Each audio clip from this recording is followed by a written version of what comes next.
Parched field को अपनी ऊर्जा सुरक्षा के लिए ज़रूरी मान रहा था भारत। जी हाँ, ये इम्पोर्टेंट पॉइंट है।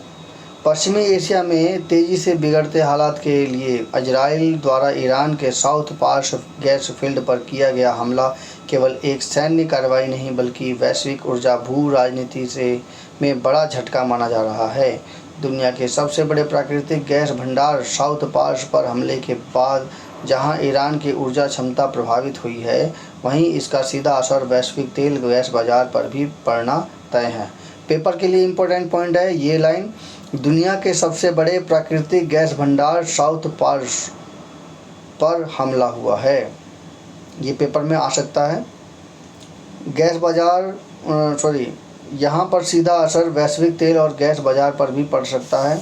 इस हमले के बाद ईरान में खाड़ी क्षेत्र में जवाबी कार्रवाई तेज कर दी है, जिससे पूरा पश्चिमी एशिया के एक व्यापक ऊर्जा संघर्ष के मुहाने पर खड़ा दिख रहा है। साउथ पार्श वही गैस फील्ड है जिस पर भारत की नज़र अपनी ऊर्जा सुरक्षा के लिए 4 दशकों से टिकी हुई थी। इस सदी के सबसे पहले दशक में भारत की सरकारी व निजी कंपनियों ने पार्श में निवेश करने को लेकर न सिर्फ भारी भरकम योजनाएं बनाई थी बल्कि भारत और ईरान के सरकारों के बीच समझौता भी हुआ था। ओएनजीसी विदेश, इंडियन ऑयल व इंडियन ऑयल इंडिया जैसी कंपनियों ने साउथ पार्श के विभिन्न फेज पर निवेश की आक्रामक योजनाएं बनाई थी। इस दौरान ईरान भारत का दूसरा सबसे बड़ा तेल आपूर्तिकर्ता था और दोनों देशों के बीच ऊर्जा सहयोग तेज़ी से बढ़ रहा था। तो यानी कि भारत भी इसमें इंटरेस्ट ले रहा था। भारत की जो कंपनियां थी इसमें इंटरेस्ट ले रही थी, और इंटरेस्ट ले भी क्यों नहीं, ये सबसे बड़ा वैश्विक ऊर्जा का केंद्र है। तो वर्ष 2004 में इंडियन ऑयल ने करीब $3 अरब की डील साइन की थी, जिसमें गैस उत्पादन, एलएनजी प्लांट और निर्यात शामिल था। वर्ष 2009 में ओएनजीसी को साउथ पार्श के फेज़ 12 में 20% हिस्सेदारी की पेशकश हुई थी।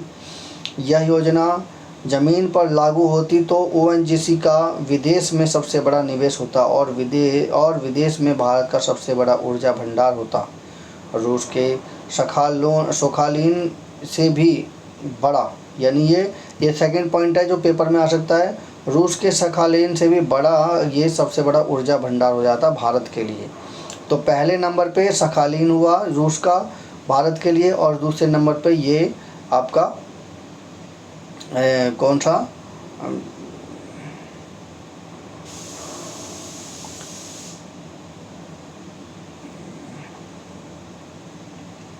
ये जो है ऊर्जा भंडार जो है ना साउथ पार्श, ये दूसरे नंबर पे होता था। तो कुल मिलाकर कहानी ये है कि ये जो साउथ पार्श है इसमें 2 देश हैं, ईरान और दूसरा हमारा जो है कुवैत है। तो ये दोनों ही देश इसमें अपना इम्पोर्टेंट रोल अदा करते हैं और वहाँ पे जो कंपनियाँ चलती हैं उन दोनों में ही इम्पोर्टेंट रोल अदा करती हैं। यह योजना ज़मीन पर लागू होती तो ओएनजीसी का विदेश में सबसे बड़ा निवेश होता और विदेश में भारत का सबसे बड़ा ऊर्जा भंडार होता। रूस के सखालीन से भी बड़ा। इसमें समानांतर पार्श तेल फील्ड से महज 250 किलोमीटर दूर फरजाद बी गैस ब्लॉक में ओएनजीसी के अगुवाई वाले कंसोर्टियम ने 2008 में बड़ी गैस खोज की थी। इम्पोर्टेंट पॉइंट है ये कि पार्श तेल फील्ड से महज 250 किलोमीटर दूर फरहाद बी गैस ब्लॉक में ओएनजीसी के अगुवाई वाले कंसोर्टियम ने 2008 में बड़ी गैस खोज की थी। यानी वहाँ पे ओएनजीसी का अपना एक क्षेत्र था, इसे कंसोर्टियम था। तो 2008 में वहाँ पे बड़ी गैस की जो है एरिया पाया गया था, जहाँ चरणबद्ध तरीके से 5 से 11 अरब डॉलर तक के निवेश की योजना थी। वर्ष 2007 में भारत और ईरान के पेट्रोलियम मंत्रालयों के बीच में हुई बैठक में अगले 2 वर्षों के बीच ईरान और पाकिस्तान भारत गैस पाइपलाइन पर काम शुरू करने की बात कही गई थी। दोनों देशों की सरकारों के बीच भारतीय कंपनियों की मदद से एलएनजी टर्मिनल बनने की सहमति बनी हुई थी। वर्ष 2008 में जब पाकिस्तान ने मुंबई आतंकी हमला करवाया तो उसके बाद भी गैस पाइपलाइन समुद्र के भीतर अंडर सी पाइपलाइन पर बात ईरान और भारत के बीच जारी रही थी। अंडर सी पाइपलाइन जो भारत और ईरान के बीच में जारी हो जाती तो फिर तो मज़े ही आ जाते, और ये पॉसिबिलिटी भी थी, उसी समय बना दिया था। 2008 में ये चल रहा था। पाकिस्तान ने मुंबई आतंकी हमला करवाया तो उसके बाद से ये गैस पाइपलाइन समुद्र के भीतर अंडर सी पाइपलाइन पर बात ईरान और भारत के बीच में जारी रही थी। इन सभी परियोजनाओं का आधार साउथ पार्श गैस थी। ईरान सरकार भी भारत के साथ दीर्घकालिक ऊर्जा साझेदारी के पक्ष में थी।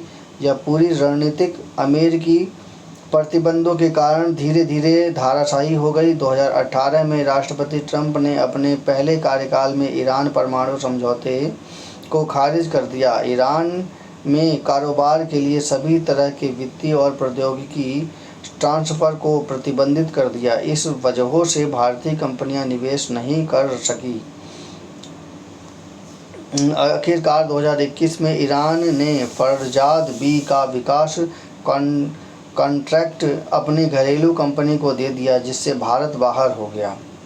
तो इस प्रकार से आखिर में लास्ट में फरजाद बी का विकास कॉन्ट्रैक्ट घरेलू कंपनी को दे दिया ईरान ने बाद में, जिससे भारत बाहर हो गया। यानी वो जो निवेश का जो प्रोसेस था 2021 में, यानी कि मोदी से आपके काल में ये परिवर्तित हो गया। 2018 में राष्ट्रपति ट्रंप ने अपने पहले कार्यकाल में ईरान परमाणु समझौते को खारिज कर दिया। ईरान के कारोबार के लिए सभी जगह की वित्तीय और प्रौद्योगिकी ट्रांसफ़र को प्रतिबंधित कर दिया।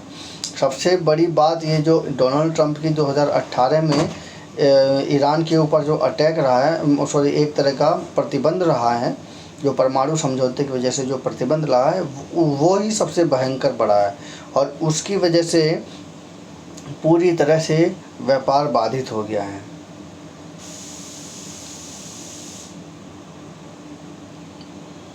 निवेश करने को लेकर बनाई गई थी भारी भरकम योजनाएं 2018 में अमेरिकी प्रतिबंध के बाद रुचि हो गई थी कम। जब अमेरिका प्रतिबंध लगाया था उसके बाद से उस व्यापारिक पॉइंट पर से भारत का जो रुचि थी वो कम हो गई। वास्तविकता यही थी कि जो 2008 में जो डील हुई थी तो जो है ONGC ने जहाँ पर जगह ढूंढी थी वहीं पर वो जगह पाई गई थी जिसमें कि बहुत अच्छा खासा गैस मिल रहा था। तो ये हमारे हाथ से एक बहुत बड़ा इम्पोर्टेंट पॉइंट छूट गया। और इसका जो और दूसरा पॉइंट जो है डोनाल्ड ट्रंप की कार्यवाही की वजह से छूट गया। तो कुल मिलाकर के हम उस फील्ड में हम पिछड़ गए, और पिछड़ने का कारण था वो राजनीतिक कारण भी था, और पिछड़ने का कारण था मेन तो राजनीतिक कारण रहा था, क्योंकि ये जो जगह है जहाँ पर तेल निकलता है तो पूरे वर्ल्ड की इस पर निगाहें रहती हैं, तो जिसमें भारत अपना अच्छा खासा रुतबा दिखा सकता था। लेकिन क्या हुआ कि भारत किसी वजह से कमज़ोर पड़ गया, और वो अपनी चूँकि राजनीतिक अस्थिरता हमारे देश में ना हो पाए, जिसकी वजह से भाई अब सबसे बड़ी बात है अगर आपके पास कुछ है नहीं तब तो आप आक्रमण कर सकते हो, और जब आपके पास सब कुछ है, देश बना बनाया है, तो ऐसी स्थिति में आप सोच समझ के कदम उठाओगे, और इसी वजह से हमें वहाँ से कदम पीछे हटाना पड़ा। मेरी समीक्षा कैसी लगी कृपया कमेंट कीजिए, चैनल को सब्सक्राइब कीजिए। धन्यवाद।